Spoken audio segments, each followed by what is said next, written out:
Morning everyone. Background নয়েজের জন্য দুঃখিত। আজকের ভিডিওটা বাচ্চাদের জন্য।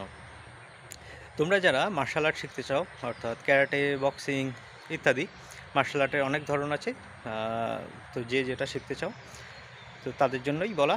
তো সব ক্ষেত্রেই একই নিয়ম, কিন্তু তোমরা একটা কারণে শুরু করতে পারছো না বা শিখতে পারছো না, কারণ তোমার বাড়ির কোনো মেম্বার বা কোনো আত্মীয় স্বজন তোমাকে বলেছে যে মার্শাল আর্ট শিখতে গেলে প্রথম দিনই নাকি নাক ভেঙে দেয়।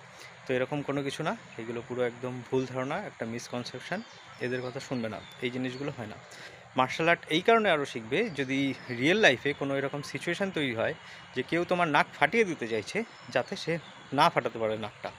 তো সেই সিচুয়েশান থেকে বাঁচার জন্য, অর্থাৎ সেলফ ডিফেন্সের জন্য, নিজেকে সুরক্ষিত করার জন্য, বা তোমার আশেপাশে যে বন্ধুবান্ধব রয়েছে, তুমি যাদের সঙ্গে আছো, দেখো যদি তাদের ওপরে কেউ অ্যাটাক করতে চাইছে বা তাদের কোনো ক্ষতি করতে চাইছে, যাতে তুমি তাদেরকে প্রোটেক্ট করতে পারো। একটা কথা হয়তো তুমি শুনেছো, বা যদি নাও শুনে থাকো শুনে রাখো, great power comes with great responsibility. তার মানে তোমার কাছে যখন একটা পাওয়ার আসবে, স্পেশাল কোনো একটা তুমি পাওয়ার পাচ্ছ, অ্যাচিভ করছো, তো সেই পাওয়ারের সঙ্গে সঙ্গে কিন্তু তোমার দায়িত্বও অনেক বেড়ে যাবে। আর মার্শাল আর্ট শেখা মানে কিন্তু এটা না গিয়ে আমি সবার সঙ্গে মারামারি করব। অ্যাকচুয়ালি মার্শাল আর্ট শেখা মানে নিজেকে সুরক্ষিত করা আর মারামারি না করা। যেখানে যদি এমন সিচুয়েশান তৈরি হয় যে তোমাকে কেউ হয়তো ফাইট করার জন্য তোমাকে অ্যাপ্রোচ করছে, বা এরকম কোনো মিসগাইড করছে, তোমাকে রাগানোর চেষ্টা করছে যে তুই কী ক্যারাটে শিখছিস, তুই কী বক্সিং শিখছিস, তোকে তো দূরের থেকে গুলি করেই মেরে দেবে কেউ, তো বন্দুকের সঙ্গে কী করে ফাইট করবি। তো তাদেরকে বোঝাবে যে বন্দুক কিন্তু দূরের থেকে, মানে লং ডিস্টেন্স যখন ফাইট হয় তখন একে অপরকে মেরে ফেলারই উদ্দেশ্য থাকে সেটা, বা কখনো কখনো ভয় দেখানোর। তো সেটা কিন্তু লং ডিস্টেন্সে। আর যে বক্সিং হয় বা ক্যারাটে হয় সেগুলো কিন্তু শর্ট ডিস্টেন্সে। ঠিক আছে, তো অনেক সময় কিন্তু যদি তুমি এক্সট্রিম লেভেলে পৌঁছে যাও, মানে অনেক প্র্যাকটিসের পরে, অনেক বছর পরে, কিন্তু তোমার মধ্যে এই সামান্য একটু ক্ষমতাও আসবে, বা মাইন্ডের একটু পাওয়ার অন্তত তুমি পেয়েই যাবে, যে সামনে যদি খুব ক্লোজ রেঞ্জে তোমার কাছে কেউ একটা ছুরি নিয়ে আসে বা একটা বন্দুক নিয়ে আসে, হয়তো তুমি সেখান থেকে বেঁচেও ফিরে আসতে পারো। মানে সেখানে কথা বলে তাকে, মানে কোনোভাবে ডাইভার্ট করে তার মাইন্ডটাকে, সেখান থেকে তুমি বেরিয়ে আসতে পারো। তো অলওয়েজ এটা মনে রাখতে হবে যে তুমি কখনো ফাইট স্টার্ট করবে না। এখন সেখানে এমন একটা সিচুয়েশান হয়ে গেল যে তুমি ফাইটে ইনভলভ হয়ে গেছো সামহাও, যে কোনো আর উপায় ছিল না। ওকে, কিন্তু 99% সময় তোমাকে করতে হবে কি, ওখান থেকে বেরিয়ে চলে আসতে হবে নিজেকে বাঁচিয়ে। কারণ ফাইটের যে পরিণাম যেটা হয় সেটা কিন্তু খুব খারাপ হয়, তোমার পুরো লাইফটাও নষ্ট হয়ে যেতে পারে, এমন সিচুয়েশান আসতেও পারে। কারণ ফাইটের কোনো কিন্তু রুলস হয় না। ঠিক আছে, যখন আমরা স্পোর্টস হিসাবে নিই, যখন কোনো দেখি কম্পিটিশান হচ্ছে, সেখানে কিন্তু নিয়ম থাকে, সেই মাঠের রুলস থাকে অনেক, কিন্তু বাস্তব জীবনে কিন্তু কোনো নিয়ম থাকে না। বাস্তব জীবনটা হলো জঙ্গলের নিয়ম।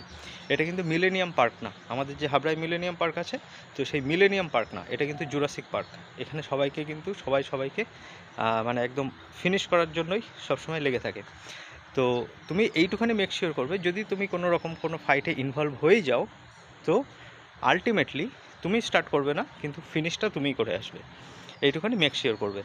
কিন্তু আবারও বলছি, এটা কিন্তু এমন নয় যে আমি একটা মার্শাল আর্ট শিখেছি, চলো এবার বন্ধুদের সঙ্গে আমার পাওয়ারটা অ্যাপ্লাই করছি। না, তুমি দুর্বলের ওপরে কেন পাওয়ার অ্যাপ্লাই করবে?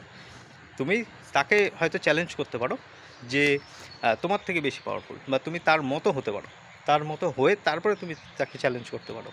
কখনো কিন্তু কোনো পাওয়ারফুল লোক কখনো কিন্তু কোনো দুর্বল লোককে, অ্যাকচুয়াল যে পাওয়ারফুল লোক দুর্বলের ওপরে কখনো অ্যাটাক করে না, কারণ সে তার নিজের ক্ষমতা জানে, সে তার নিজেকে নিজের সম্মান করে। ওকে, এবার কথা হলো যে অনেক সময় এগুলো শুনবে যে সাধারণ যে লোক যারা অ্যাকচুয়ালি প্র্যাকটিস করছে না বা ট্রেনিং করছে না, তারা অনেক সময় এরকম বলে থাকে যে তুই এই যে এত ওয়েট ক্যারি করছিস বা এত বক্সিং করছিস, এগুলো করে লাভ কী হবে। তো তাদেরকে তুমি এভাবে বলবে যে এটা আমি নিজেকে নিজে তৈরি রাখছি, যে কোনো খারাপ সময় যখন তখন আসতে পারে, তো সেই মুহূর্তটা কখন আসবে আমি জানি না, তো আমি নিজেকে সবসময় নিজেকে রেডি রাখছি সেই ফাইটের মোকাবিলা করার জন্য। ওকে, আর নিজেকে স্ট্রং রাখছি যাতে কখনো আমি দুর্বল না হয়ে পড়ি। এখন আমাদের মানুষের শরীর খারাপ হতেই পারে, সিচুয়েশান কখন কী হয় কেউ বলতে পারে না, কিন্তু আমরা এক স্টেপ এগিয়ে থাকবো। আর তুমি যেহেতু ট্রেনিং করছো রেগুলার, এটা এরকম না যে সপ্তাহে একদিন করে আমি কোচিং ক্লাসে যাচ্ছি, একদিন করে মানে ক্যারাটে টিচারের কাছে রবিবারে আমার বিকেলে ফাঁকা আছে, পড়া নেই, সেই জন্য আমি তখন যাচ্ছি। এটা হলো তাদের জন্য না, এটা হলো সেই সমস্ত বাচ্চাদের জন্য যারা রেগুলার প্র্যাকটিস করছে, ঠিক আছে? যেমন আমরা খাচ্ছি, ঘুমাচ্ছি, স্কুলে যাচ্ছি, বই পড়ছি, কোচিং সেন্টারে যাচ্ছি, ঠিক এটাও কিন্তু একটা পার্ট যে এক্সারসাইজ করছি। এবার এখন থেকেই তুমি যদি শুরু করো, তুমি যখন বড় হয়ে যাবে তখন হয়তো তুমি দেখবে যে আস্তে আস্তে তুমি স্টেট লেভেলে তুমি চান্স পেলে, সেখানে খেলছো, তারপরে তুমি মানে ডিস্ট্রিক্ট লেভেল প্রথমে, তারপরে স্টেট লেভেল, তারপরে ন্যাশনাল লেভেল। আর তুমি যদি তোমার গোল দেখতে পাও, তোমার যদি আরও বেশি বড় স্বপ্ন থাকে, তাহলে তুমি কিন্তু ইন্টারন্যাশনাল লেভেলেও খেলতে পারবে। তুমি নিশ্চয়ই শুনেছো যে রিসেন্টলি আমাদের কিন্তু একজন ফাইটার ইউএফসিতে ফাইট করেছে, আনসুল জুবলি। তো কোনো একটা কারণে সে ডিফিট হয়েছে ওখানে, একটা কোনো ডিসিশনের জন্য, রং ডিসিশন হোক বা ওখানে যারা ম্যানেজমেন্ট ছিল, তো তারা ডিসাইড করেছে যে আনসুল জুবলি হেরে গেছে আমাদের। তার মানে এই না যে উনি কিন্তু খেলা ছেড়ে দেবেন, উনি কিন্তু কন্টিনিউয়াসলি এটা চালিয়ে যাবেন যতদিন না উনি জিততে পারছেন। আর জেতার লক্ষ্যেই কিন্তু সবাই খেলতে নামে এখানে। তো ওই লেভেলে তুমি যদি ইউএফসি যে চ্যাম্পিয়নশিপ হয় সেগুলোকে দেখবে, আর এইগুলো থেকে তুমি ইন্সপায়ার্ড হও, কিন্তু এখান থেকে কিন্তু ভুল ডিরেকশানে চলে যাও না, যে আমি ভিডিওতে দেখে নিয়েছি তার মানে বোধহয় আমিও পাঞ্চ করতে পারবো, আমিও বোধহয় কিক করতে পারবো, একদমই না। কিন্তু জিনিসটা অনেক টাফ জিনিস, দীর্ঘ দিনের প্র্যাকটিসের, দীর্ঘদিন না, দীর্ঘ বছরের কিন্তু প্র্যাকটিসের জিনিস। ওকে, প্র্যাকটিস করতে করতে করতে করতে তারপরে কিন্তু তুমি পারফেক্ট হবে। এক রাতে একটা ইউটিউব ভিডিও দেখেই কিন্তু তুমি পরের দিন স্কুলে গিয়ে মারামারি শুরু করে দেবে না। ওকে, তো এটা করে কিন্তু অনেকের ক্ষতি হয়েছে। আমার নিজেদের ফ্যামিলির একটা বাচ্চা, সে কিন্তু তার এরকম মানে আমলে রেসলিং দেখেছে, মানে যেটাকে আমরা পাঞ্জালরা বলি, তো সেটা দেখে কিন্তু সে মিসগাইড হয়ে গেছে। তো স্কুলে গিয়ে বন্ধুদের সঙ্গে সে পাঞ্জা লড়তে গেছিলো, তো হাত ভেঙে বাড়ি চলে এসছে।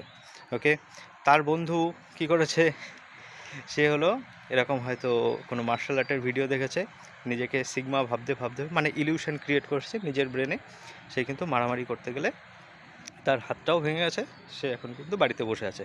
তো এগুলো কিন্তু বাস্তব উদাহরণ, এটা আমার শেয়ার করার ছিল।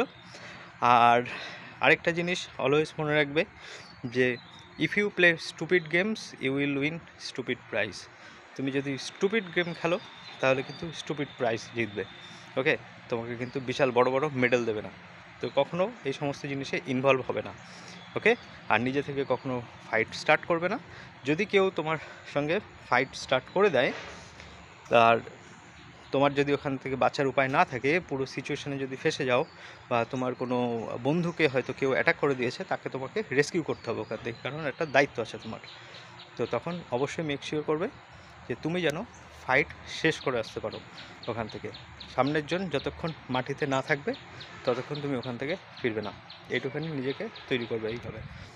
ওকে, আজকের ভিডিওটা অনেক বড় হয়েছে, তো আশা করি তোমরা মনে রাখবে এই কথাগুলো, আর সেভাবেই স্টার্ট করে দাও, প্র্যাকটিস করো, ফিট থাকো, বি স্ট্রং, বি পাওয়ারফুল।